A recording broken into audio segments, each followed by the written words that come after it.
우리 앞뒤 좌우서 함께 축복하겠습니다. 사랑합니다. 축복합니다. 감사합니다. 사랑합니다. 축복합니다. 감사합니다. 아멘. 시인 도종환이라는 분이 계시는데요.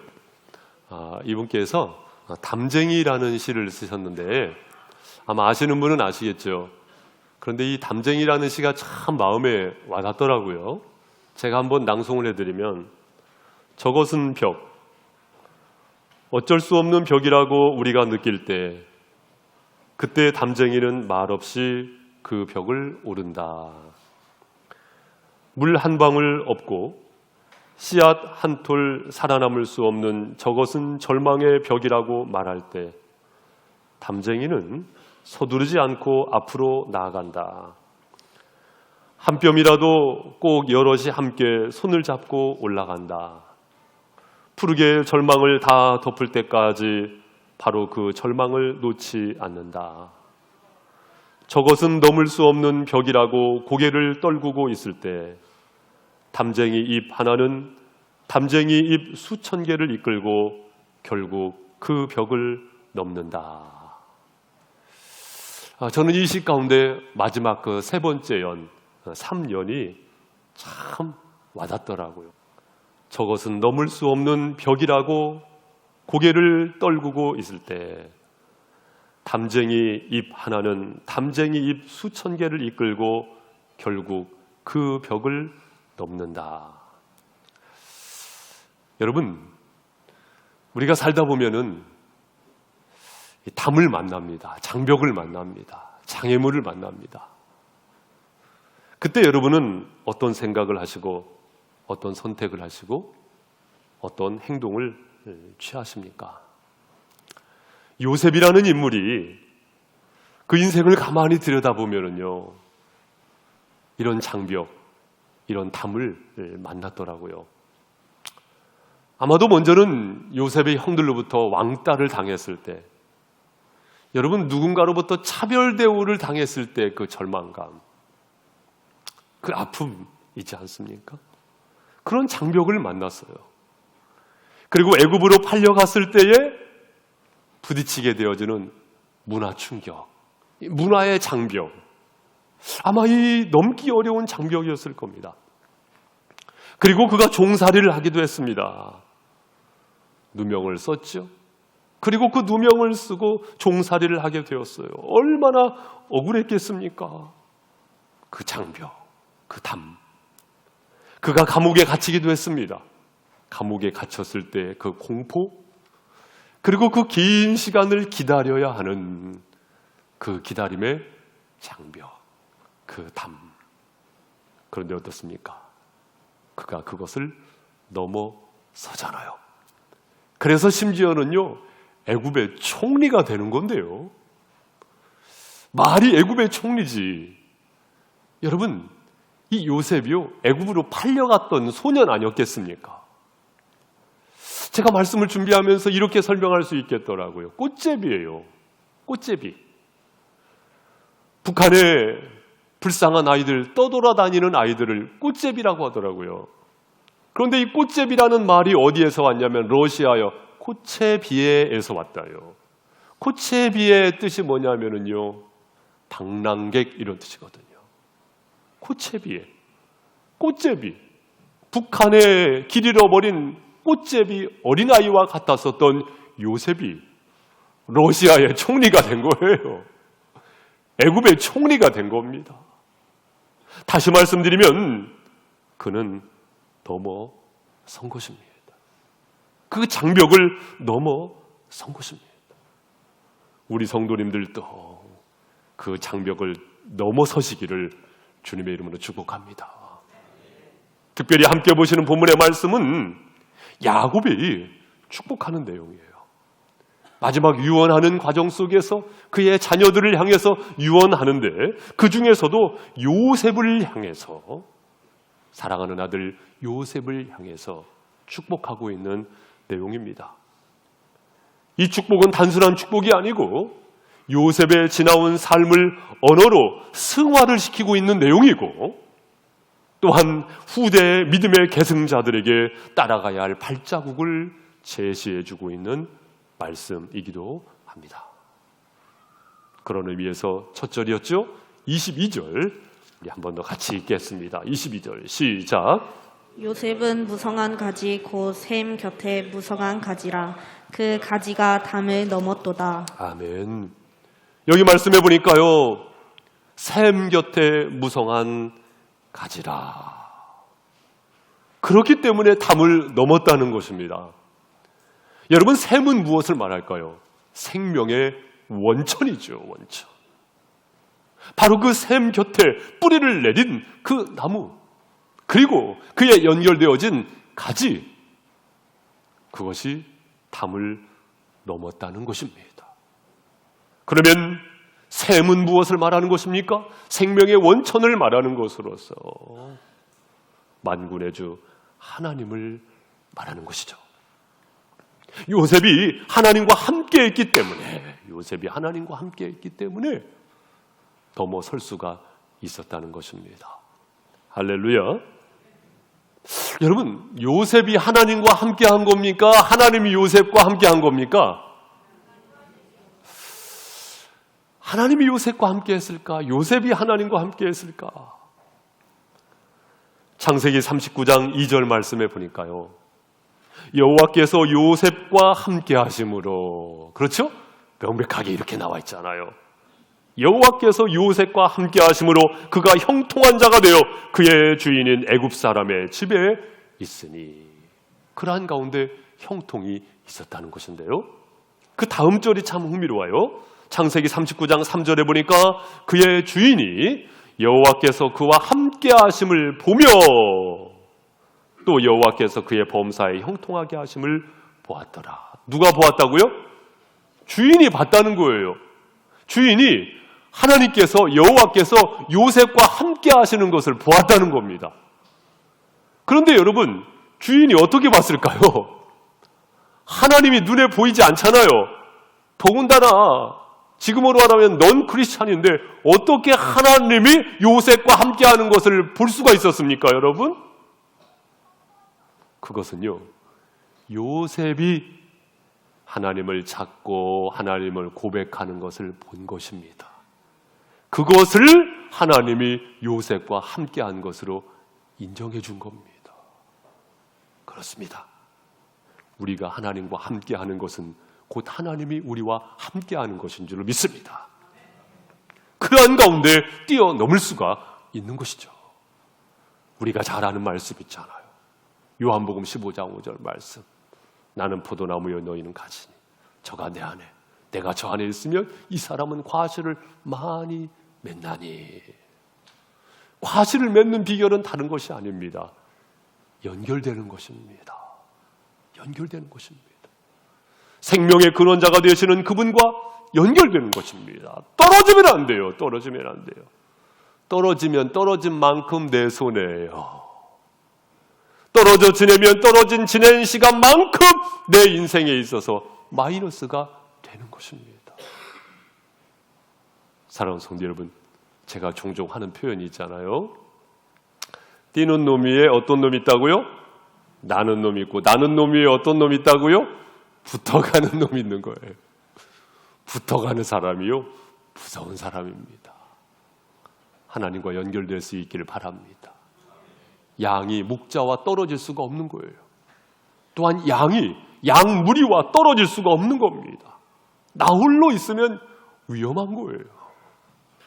사랑하는 성도 여러분, 연결되어짐으로 말미암아 뛰어넘는 은혜가 있기를 주님의 이름으로 축복합니다. 또한 이어서 23절 말씀으로 가보시면 제가 읽어드릴게요. 활 쏘는 자가 그를 학대하며 적게 있음을 가지고 그를 쏘았으나 요셉의 활은 도리어 굳세며 그의 팔은 힘이 있으니 이는 야곱의 전능자 이스라엘의 반석인 목자의 손을 힘입음이라. 요셉의 활은요 굳셉니다. 그의 팔에는 힘이 있다는 거예요. 그 이유가 뭐라고요? 목자의 손을 힘입음이라. 따라해 보세요. 목자의 손. 예, 목자의 손.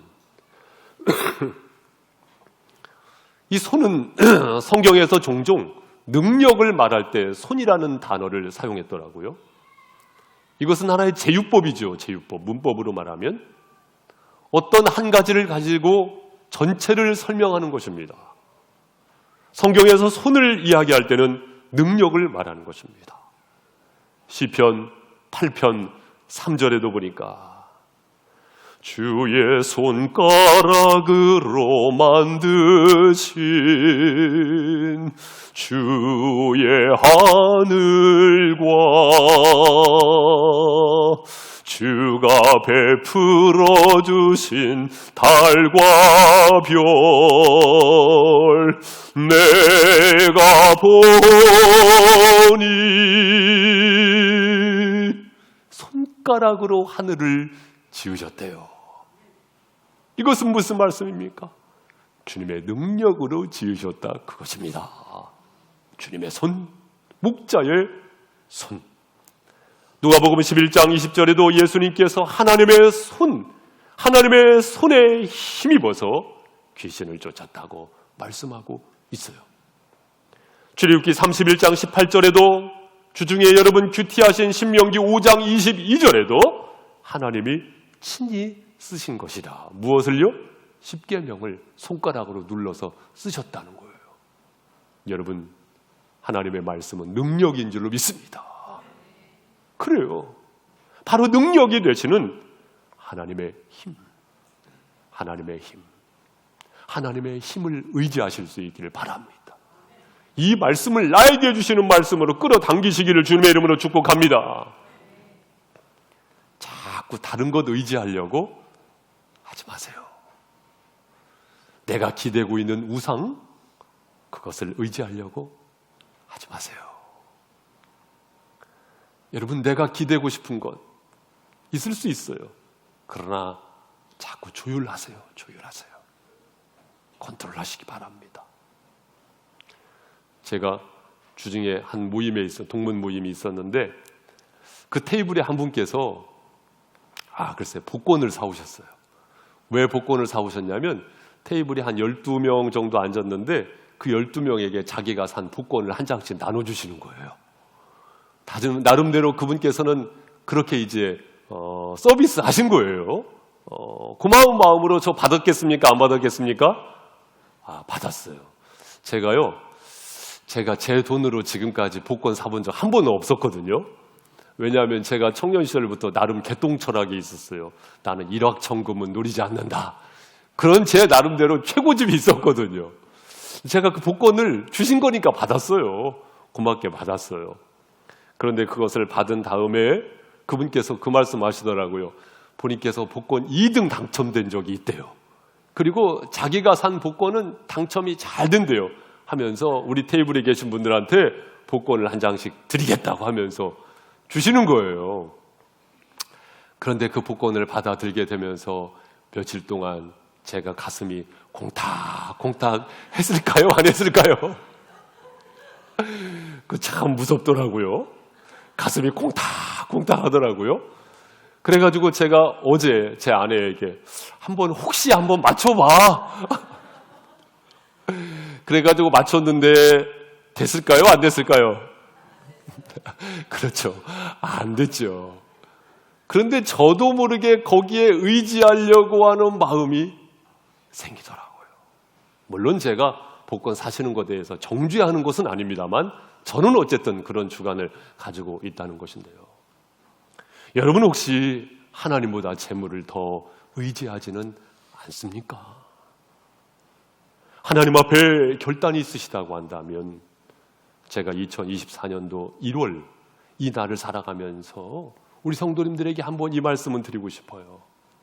11조 생활을 잘 하실 수 있기를 주님의 이름으로 축복합니다.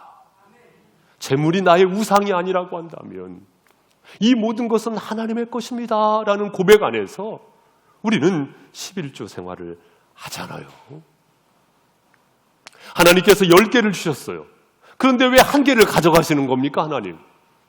여러분, 1개를 가져가시는 것 생각하지 마시고 9개를 주신 것을 생각하시기 바랍니다.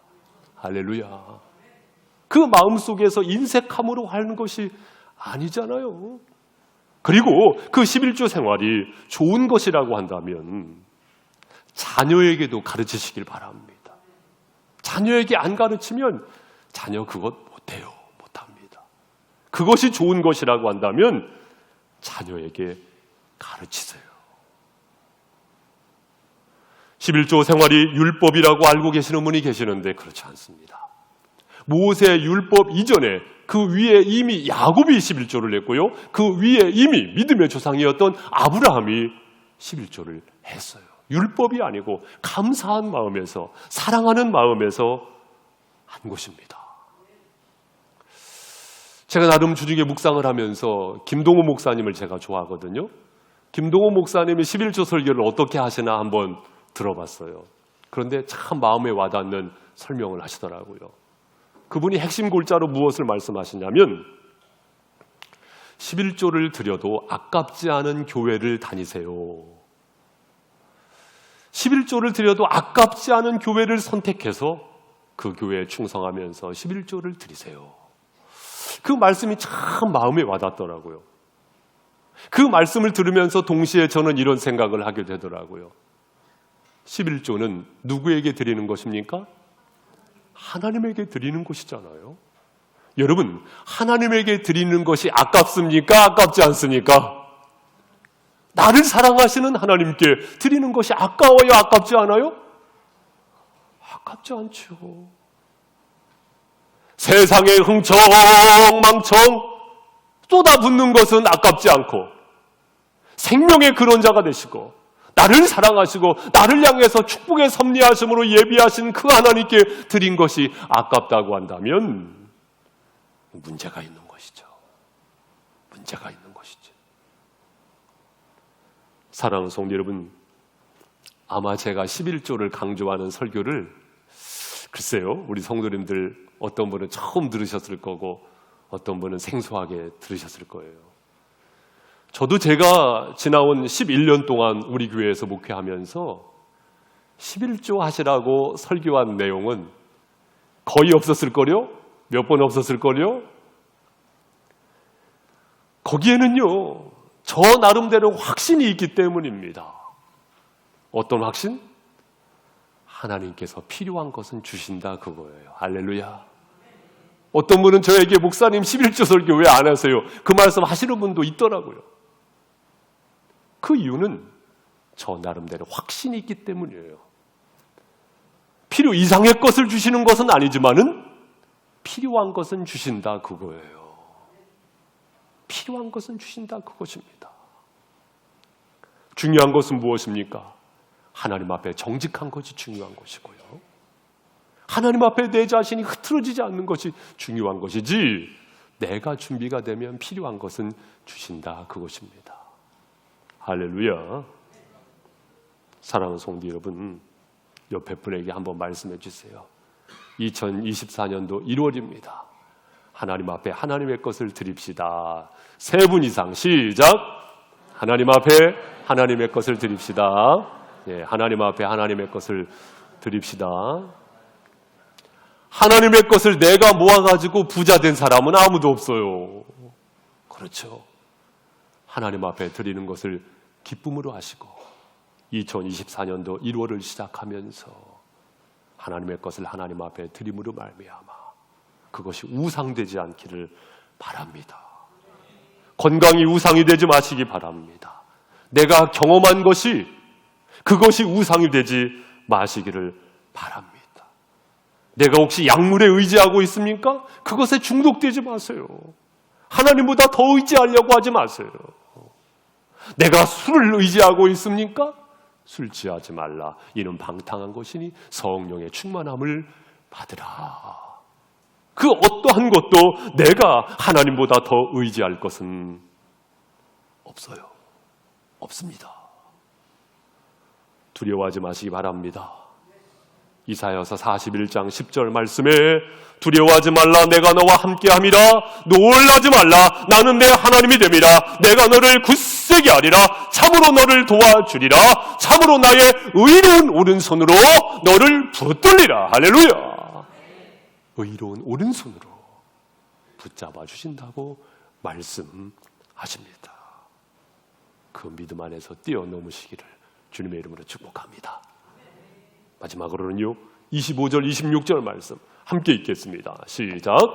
내 아버지의 하나님께로 말미암나니 그가 너를 도우실 것이요 전능자로 말미암나니 그가 내게 복을 주실 것이라. 위로 하늘의 복과 아래로 깊은 샘의 복과 젖먹이는 복과 태의 복이로다. 내 아버지의 축복이 내 선주의 축복보다 나아서 영원한 산이 한없음 같이 이 축복이 요셉의 머리로 돌아오며 그 형제 중 뛰어난 자의 정수리로 돌아오리로다. 아멘. 여기 말씀해 보니까 내 아버지의 하나님께로 말미암나니 26절도 내 아버지의 축복이, 아버지의 축복. 여러분, 아버지 야곱이 요셉을 향해서 아버지의 축복이 너에게 임한 것이다 라고 말씀하고 있는데요, 이것은 무엇을 말하는 것입니까? 아버지 야곱이 실제로 아들 요셉을 얼마나 사랑했습니까? 채색 옷을 입혀 키웠잖아요. 원어에 보면 채색 옷이라기보다는 긴 소매 옷, 다시 말하면 일도 시키지 않고 키운 거예요. 애지중지 키운 것입니다. 그런 아들을 잃어버렸으니 얼마나 걱정이 됐겠어요. 이 녀석이 하루 밥 세 끼는 먹고 사는지, 글자는 배우고 익히면서 사는지, 누구를 만났는지, 살았는지 죽었는지 걱정의 태산이었겠죠. 이 아버지는 아들을 위해서 기도한 것입니다. 그 기도에 응답이 있어요, 없어요? 그 기도에 응답이 있다는 것입니다. 사랑하는 성도 여러분, 그렇습니다. 기도에 응답이 있고 기도에 열매가 있음을 믿으심으로 뛰어넘으시기를 주님의 이름으로 축복합니다. 아마 최윤종 목사도 그렇고요, 우리 교회도 그렇고요, 귀한 사명 잘 감당할 수 있을 거예요. 왜냐하면 여러분 모두가 기도하기 때문입니다. 여러분 기도에는 응답이 있는 줄로 믿습니다. 또한 우리는요, 우리 교회는요, 다른 교회를 탓할 것이 아니고요, 우리 교회는요, 우리 교회를 위해서 기도하는 많은 중보자들을 확보해야 돼요. 확보해야 됩니다. 그러면 중보 기도자들을 확보하는 비결은 뭘까요? 마음을 곱게 먹는 거예요. 아, 그 교회 못돼 먹은 교회야, 이런 소리 듣지 말고 그 교회는 틀림없는 교회더라고. 그 교회 아이를 보내봐. 그 아이가 잘 자랄 수 있을 거야. 그 교회 인생의 황혼길을 걸어가고 있지만 어르신이 다니신다고 한다면 틀림없어. 그 교회는 누구든지 추천할 수 있을 거야. 이런 소리를 들을 수 있어야 합니다. 그러기 위해서는 우리 교회가 맑은 물을 세상에 흘려보내는 교회가 되어야 합니다. 마음을 곱게 품는 그런 교회가 되어야 합니다. 사랑하는 성도 여러분, 그 기도 가운데 응답이 있음을 믿습니다. 여러분 스스로도 기도의 응답을 믿고 기도하십시오. 기도 응답을 안 믿고 기도하지 마시고 기도 응답을 믿고 기도하시기를 바랍니다. 아마 여러분 가운데는 기도하시다가 지친 분도 계실지 몰라요. 그렇지만 다시 한번 기도하십시오. 다시 한번 믿음으로 끌어당기시면서 기도하실 수 있기를 바랍니다. 지금까지는 너희가 내 이름으로 아무것도 구하지 아니하였으나 구하라 그리하면 받으리니 너희의 기쁨이 충만하리라. 사랑하는 성도 여러분, 기도 가운데 응답하시는 하나님을 믿음으로 신뢰하실 수 있기를 바랍니다. 전 우리 교회 금요 부흥 기도회가 더욱더 부흥할 수 있기를 바랍니다. 기도합니다. 하나님, 원근 각처에 있는 중보 기도자들을 주님의 교회에 모아주십시오. 함께 기도할 수 있도록 주여 보내주시옵소서. 새벽마다 주님을 향해서 부르짖는 기도자들이 있는 가운데 우리 교회가 귀한 사명 감당할 수 있을 줄로 믿습니다. 지난 토비세 시간에도 우리 성도님들 교육관에 가득 모이셨더라고요. 너무나 감사하죠. 그러기까지는 토비세가 아니더라도 월화수목금 더 날마다 한 분이 되셨던 두 분이 되셨던 기도하시는 기도 자리를 지키시는 그 소수의 분들이 있기 때문에 모두가 함께 할 수 있는 것이죠. 기도는 물방울과도 같다고 말씀드렸잖아요. 한 방울, 두 방울, 세 방울. 이 물방울이 바위를 뚫잖아요. 내가 기도하는 것 아무것도 아닌 것 같지만 결국은 그 기도 가운데 놀라운 하나님의 은혜와 능력이 나타나게 됨을 믿습니다. 그 기도로 돌파하시기를 주님의 이름으로 축복합니다. 사랑하는 성도 여러분, 담장을 넘는 은혜가 저와 여러분에게 있게 될 줄 믿습니다. 그냥 돌파하실 수 있기를 바랍니다. 하나님과 함께 하심으로 목자의 힘을 힘입어서 기도함으로 돌파하시는 뛰어넘는 저와 여러분 되시기를 주님의 이름으로 축복합니다. 기도하겠습니다. 사랑하는 주님 감사합니다.